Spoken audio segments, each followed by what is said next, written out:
5 पाई कर ली। वो बहुत ही एक्सट्रीम हालातों में रहता था, तो क्या यहाँ पर वो दोनों सर्वाइव कर पाएंगे? आने वाली मुसीबतें बहुत ही अलग ही थी। हेलो फ्रेंड्स, आज मैं आपको स्किन ऑफ द वुल्फ ये 2017 की एक स्पेनिश ड्रामा मूवी एक्सप्लेन करने वाला हूँ। अगर आपको ये वीडियो अच्छा लगता है तो प्लीज़ इसे लाइक और कमेंट जरूर कर दीजिएगा।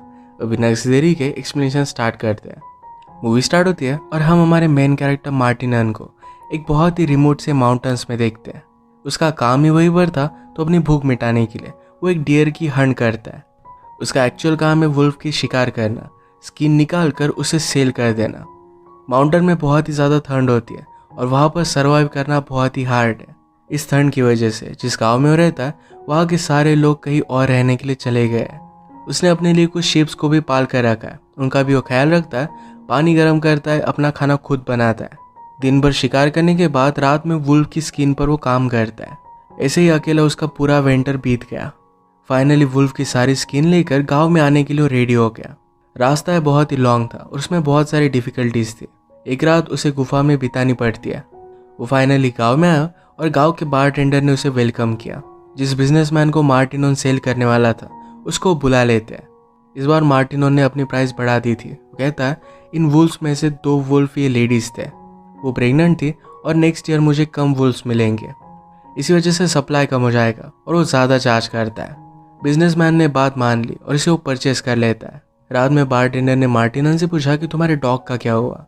मार्टिनन कहता है कि डॉग्स के साथ सारी शिप्स को भी वुल्फ्स ने मार डाला था।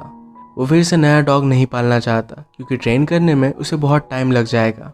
बारटेंडर ने कहा कि तुम अपने अकेलेपन के लिए शादी क्यों नहीं कर लेते। मार्टिनन कहता है कि वहाँ पर लड़की का जीना बहुत ही हार्ड हो जाएगा, वैसे भी औरतों को कंट्रोल करना है बहुत ही हार्ड होता है। बारटेंडर ने कहा कि तुम्हें बच्चा हो सकता है, तुम माउंटेन पर जो भी मेहनत करते हो ये सब अपने बच्चों को दे सकते हो। अगर तुम्हें बेटा ना हो तो तुम्हारे जाने के बाद सब लोग तुम्हारी प्रॉपर्टी को तहस नहस कर देंगे। मार्टिनन ने कहा कि ऐसा कुछ होने से पहले सारी चीज़ों को आग लगा देगा। इसके बाद उसने गांव में वुल्फ्स के लिए ट्रैप्स बनवाए। वो एक लड़की से मिलने के लिए आता है जो विडो थी, उसे भी अपनी फिजिकल नीड्स थी, तो ये दोनों एक दूसरे को कुछ भी ना बोलते हुए इंटीमेट हो जाते हैं। इनकी इस तरीके की रिलेशनशिप बहुत दिनों से चल रही थी। इसके बाद मार्टिनन अपने माउंटेन पर चला गया। वो अपने काम कंटिन्यू करता है, पर बारटेंडर की बात पर उसने ज़रा सोच लिया था। वो रेडी होकर फिर से गांव में आ गया। जिस लड़की के साथ वो इंटीमेट हुआ था उसका नाम है पास्क्यूला, उसके फादर का नाम है मार्शियल। पास्क्यूला के बदले कुछ पैसे और वुल्फ की स्किन उन्हें ऑफर की। मार्शल उसे अपनी बेटी सेल कर देते हैं। वो पास्क्यूला को अपने साथ माउंटेन पर लेकर आता है। उसे उसके काम में हेल्प करने लग गई। उसके साथ इंटीमेट होता है और ये अपने काम कंटिन्यू करते हैं। पास्क्यूला की तबीयत ज़रा खराब हो गई थी। एक दिन उसने मार्टिनन से कहा कि वो प्रेग्नेंट है। मार्टिनन बच्चे के लिए क्रीब बनवाना स्टार्ट कर देता है। पास्क्यूला ने पूछा कि क्या तुम्हें यहाँ से कहीं जाने का मन नहीं करता। मार्टिनन ने कहा कि मैं यहाँ पर ठीक हूँ। पास्क्यूला कहती कि तुम यहाँ पर अकेले हो, अगर तुम्हें कुछ हो जाता है तो फिर तुम क्या करोगे। मार्टिनन ने कहा कि आप यहाँ पर सर्वाइव करना सीख जाते हो, तुम्हें भी इन सब की आदत हो जाएगी, और अब मैं अकेला नहीं हूँ तो तुम मेरे साथ हो। एक दिन जब वो वुल्फ की शिकार करने के लिए गया और जब वो वापस आता है तब पास्क्यूला ज़मीन पर नीचे गिरी थी। अपनी प्रेगनेंसी और बीमारी की वजह से वो बहुत ही वीक हो गई थी। मार्टिनन उसका बहुत अच्छे से ख्याल रखता है। स्नो बहुत ही ज़्यादा बढ़ चुका था। पास्क्यूला को बहुत तकलीफ होती है। बेबी को बर्थ देते देते ही बेबी और उसकी दोनों की डेथ हो जाती है। इस बात से मार्टिनन बहुत ज़्यादा डिस्टर्ब हो गया। बेबी के लिए उसने जो क्रीब बनवाई थी इसे वो तोड़ देता है। पास्क्यूला और उसके बेटे के लिए उसने ग्रेव बनवाई। गुस्से में आसपास की सारी ग्रेव्स को तोड़ने लगता है। उसने उसकी बॉडी को बांध दिया और वैसे ही वो पास्क्यूला के फादर के पास उसे लेकर आया। वो मार्शल से कहता है कि तुम्हें पहले से पता था कि वो बीमार है और प्रेग्नेंट है, फिर भी तुमने उसे मेरे साथ भेज दिया। मार्शल ने कहा कि वो एक विडो है और वो प्रेग्नेंट होती तो गांव के लोग हमें बर्बाद कर देते। मार्टिन पूछता है कि अब तुम लोगों से क्या कहोगे कि मैंने उसे मार दिया। मार्शल कहता है कि किसी को कुछ भी पता नहीं चलेगा। मुझे लगा था कि पास्क्यूला को जब बेबी होगा तुम्हें लगेगा तुम्हारे बेबी है, इस वजह से सारी प्रॉब्लम सॉल्व हो जाएगी। मार्टिनन कहता है कि तुम्हारी बेटी को तुमसे ज़्यादा प्यार था। मार्टिनन कहता है कि पास्क्यूला सिर्फ तुम्हारी वजह से मेरे साथ आई थी, तुमने कभी भी उसके बारे में कुछ भी सोचा नहीं। अब वो गुस्सा था और पास्क्यूला के लिए उसने मार्शल को जो भी पैसे दिए थे उसे वापस चाहिए थे। ये पैसे लेने के लिए नेक्स्ट विंटर में आने वाला है। वो वापस माउंटेन में चला गया। पास्क्यूला के सारे कपड़े उसने जला दिए। पूरा विंटर अपना काम वो कंटिन्यू करता है। उसके बाद वो मार्शल के पास वापस आ गया। मार्शल डर कर अंदर घुस गया। मार्टिनन अंदर आया तो मार्शल ने अपनी दूसरी बेटी उसे दिखाई। वो कहता है कि अगर तुम इससे शादी करते हो तो ये तुम्हारे साथ आने के लिए रेडी है। मार्टिनन ने उसे चेक किया और देखा कि वो बीमार तो नहीं है।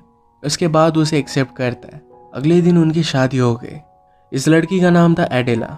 फादर एडेला से कहते हैं कि अब तुम मार्टिनन की हो चुकी हो, अब तुम उसके पास से भाग नहीं सकती। अगर तुमने भागने की कोशिश की तो वापस आकर हम सब लोगों को मार डालेगा। उसे पॉइजनस प्लांट के पत्ते दे देते हैं। अगर मार्टिनन के साथ जिंदा रहना उसे बहुत ही डिफिकल्ट लगा तो इन पत्तों के साथ वो सुसाइड कर सकती थी। इसके बाद तुरंत वो माउंटेन के लिए निकल पड़ते हैं। एडेला के लिए सफ़र बहुत ही हार्ड होता है और मार्टिनन उसका ख्याल रखता है।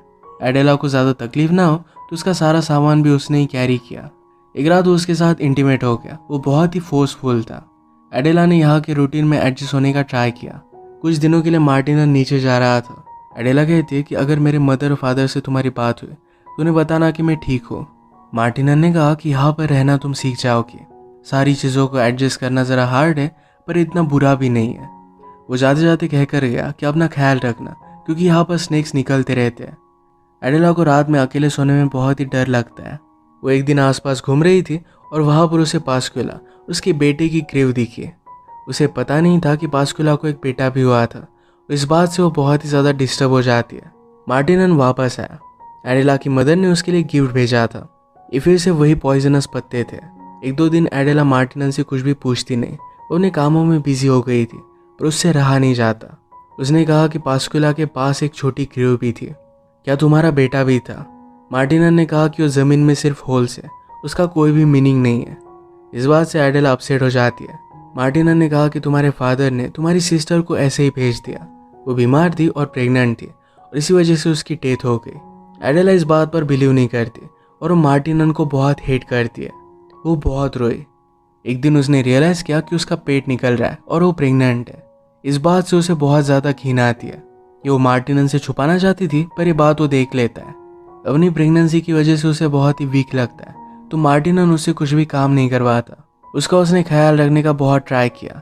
एडेला को लगने लग गया था कि मार्टिनन ने पास्कुला को मार डाला। इस वजह से उसकी हेट बहुत ही ज़्यादा बढ़ चुकी थी। उसके साथ रहना उसे अच्छा नहीं लगता था। वो जब काम पर गया था तो उन्हें मदर की पॉइजनस प्लांट उसने निकाले। इसे वो कूटकर चाय पत्ती में डाल देती है। रोज़ खाना खाने के साथ जब मार्टिनन चाय लेता था तो इसमें उसे मिक्स कर देती है। रोज़ के काम करने में मार्टिनन को ज़रा वीकनेस आने लग गई। वो इस न्यू बेबी के लिए भी क्रीप बनाने लग जाता है। इस टाइप की टी एडेला मार्टिनन को देना कंटिन्यू करती है। वो इतना वीक हो चुका था कि एडेला के वो पास नहीं आता। एक दिन मार्टिनन जब शिकार करने के लिए जाता है तो मौके का फ़ायदा उठाकर एडेला वहाँ से भागने की कोशिश करती है। वुल्फ को पकड़ने के लिए पूरे माउंटेन पर मार्टिनन ने ट्रैप्स बिछा कर रखे थे। ऐसे एक ट्रैप में फंसकर एडेला इंजर्ड हो गई। वो ऐसे ही निकलने की बहुत कोशिश करती है पर आगे चलकर बेहोश हो जाती है। मार्टिनन जब उसे ढूंढ नहीं पाता तो बहुत ही वरीड हो गया। हर जगह पर घूमने के बाद उसे फाइनली ढूंढ ही लेता है। वो भी सांस ले रही थी पर उसकी हालत बहुत ही ज़्यादा ख़राब है। उसने उसे हीट दी और अच्छे से ख्याल रखा। इस इंसिडेंट की वजह से एडेला का मिसकैरेज हो गया।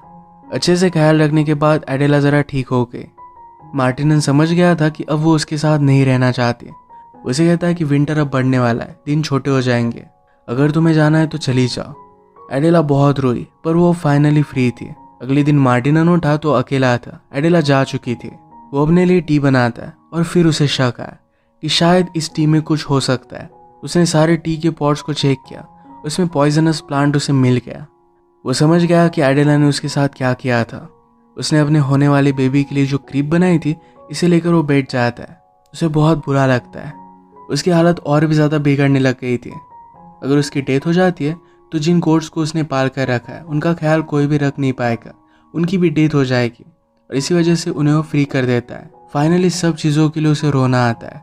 उसे विंटर में उसकी डेथ हो गई। मार्टिनन ने अपनी पूरी लाइफ एक जंगली आदमी की तरह ही बिताई थी। अपना प्यार जताना उसे आता नहीं था। वो बातें सही तरीके से एक्सप्लेन नहीं कर पाया और अपना प्यार एडेला को जता नहीं पाया। एडेला को भी ज़बरदस्ती से उसके फादर ने सेल कर दिया था। वो पास्कुला और उसकी बेबी की डेथ के लिए मार्टिनन को ही जिम्मेदार मानती थी और इसी वजह से उसने उसे मार दिया। इसे एक डार्क एंडिंग के साथ ही मूवी एंड हो जाती है।